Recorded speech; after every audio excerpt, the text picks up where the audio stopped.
what I'm curious about, every year when they go back and retreat, one thing that, you know, whenever we're selling the product, one thing we tell our customers what's nice about the Pennz press against our competitive copolymers and lignins and mag chloride is, what's nice about the Pennz press, once you buy a drop of Pennz press, it's an investment into the road. It becomes as part of the road, it's there, it's not going anywhere. Right. Now, every year, this customer of 12 years, when you come back and retreat, do you every year, under no circumstance, do you always achieve that 0.15 at the beginning of the year? No. Or do every year they come back there and they just do it maintenance? Right. Actually, Mark, that road was set at 0.10. 0.10 in the beginning. In the beginning. And the reason for that, remember we were talking about absolute hard pack roads, rock solid. That's what that road was. Similar to a mine situation. Well, actually it is.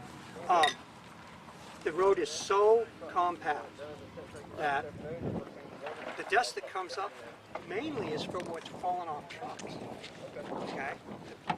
That's where most of the dust is being generated. Makes sense. So you can take at a high height loop, a lot of construction sites, a lot of parking lots. But that one was set at a 0.10. That's what I thought. I just wanted to make sure that we're all still on the same page. On your question, it's a good reason. Every year they bring that road up in April, about a 0.03. 0.03. Okay, that's good. That's good to know. The second question is, we've had some success in these areas. When we first met you, we talked about roads that are based on fly ash. Where I just traded a road in Texas, I'm telling you, I could have grown a garden on it. It was all sand. It was mainly silt, a little bit of sand. And we achieved a little bit of success. It's been a struggle. We've been able to have breaks that walk into the road, and we're doing okay. They're still buckling. But what's your take? A lot of customers, it's a fly ash road. We set up a program that constantly and stay do frequent applications, because we all know that'd be the easiest way to do it. They still want to buy a bunch of Pennz press, put down 0.15, and they want it to last 3 months on a fly ash road. And you and I both know what a monster that is. What's your take on those type of surfaces, that fine of material, and is that, would you advise us to shy away from those type of things? I try not to, try not to walk away from any of them, okay? Even though what you've described, that fine powdered dust is one of the hardest things in the world to treat. For any product. For any product. And what has to happen, even if you mix it in, till it in, blade it in, whatever you do, it's still a loose product. One of the problems with fly ash is, and I think most people know what the fly ash is, most of it's generated from burning coal or something like that. It's just ash. But a lot of times it looks like little rocks. It'll look just like this. The bottom ash will. Yeah, the bottom ash. The bottom ash will. That's a lot. And a lot of times what they'll do is they'll take this and throw it in the fly ash and think they've got it made. That is still ash. Right. Just charcoal. It'll crumble as soon. It's not hard enough to be an accident. Now, fly ash is nothing but fines. Okay? So it has plenty of fines to work with.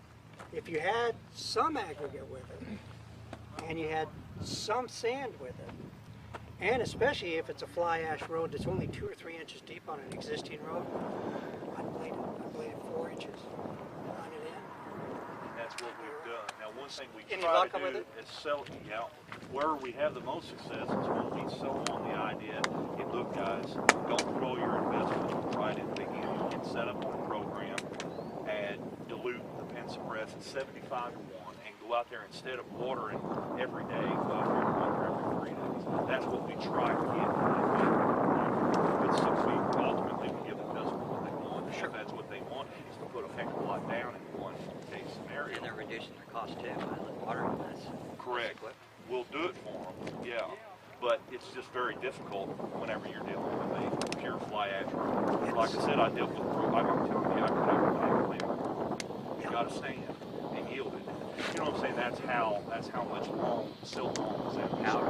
You know, there's something else you can do. did this in a road in Indiana years ago. I had a whole bunch of fly ash. But and I talked to the maintenance manager of this particular it was a car one. And I said, hey, how long has the road been here? And he says, well, it's been here since the plant, 20 years. Okay, at least 20 years old. And I said, why don't we just blade the fly ash off? Okay, get down to the road that's still there. Yep. Okay, that's all we had to do. We got 3 inches of fly ash. We ran it into windrows on the side, on the back side, and where was it going anywhere? And we had, when we finished up, we had this, and they were happy. And we're in the middle of one of those styles. That is what we recommend the corn to do, is to blade it all. But I guess if we get to the point where they absolutely have to have it on the fly ash and they want to put down all at one time, do you have any trade secrets, anything that we can do when we're dealing with that fine of a material? No guarantee that it would work, but I'll tell you what I would highly dilute. I'd give myself about 3 days to do it. 0.05 in 1 day, let her cook. Make sure that they run on it. And tell them, don't get upset that it's gonna dust, because it is. And then come in with another 0.05 the next day and let them run. And the next day and let them run. And there's a good chance, if you only got a couple inches or so, you're going to start suppressing the dust. Actually, if you get good evaporation, then the Pennz suppressor is going to take over quicker. And it always does. We just don't get the functional longevity out of it that we do off of a limestone road. Yeah, well, and you don't have the aggregate, Correct. and you don't have any small sand particulate or anything like that.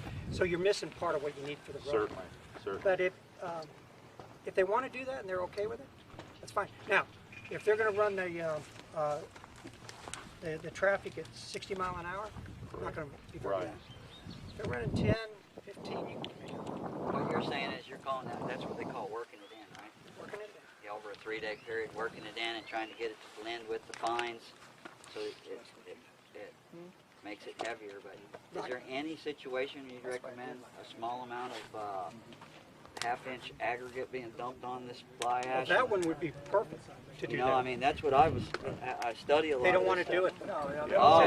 We've got an application in Texas where we got them to do that. They brought in some limestone rock, and it's beautiful. Because then you're there's getting other back areas to where they spec can't. space, Right. and just bring Exactly. missing ingredient.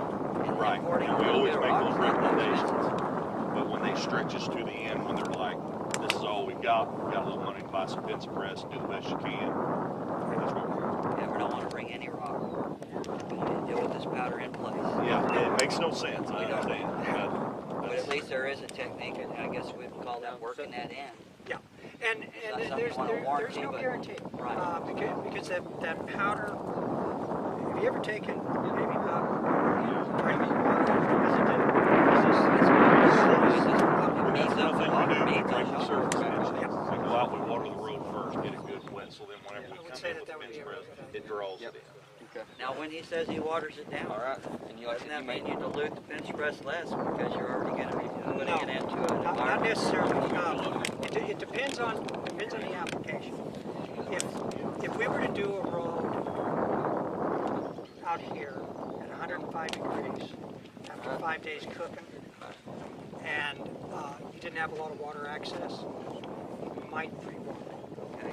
Whenever you pre-water, though, Will's onto something. The water you put down, when you come back with the product, you have just diluted the Pennz suppressor more. Correct. Okay. Like a 7 to 1 instead of a 4 to 1. And you have to kind of make a decision.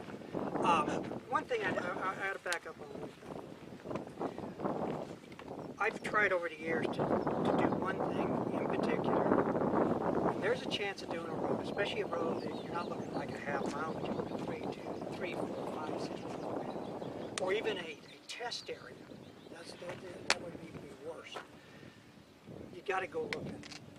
You got to go see the conditions, okay? Because all the data they're going to get is a 4-to-1 dilute, and you put it on X amount of times and that kind of thing there.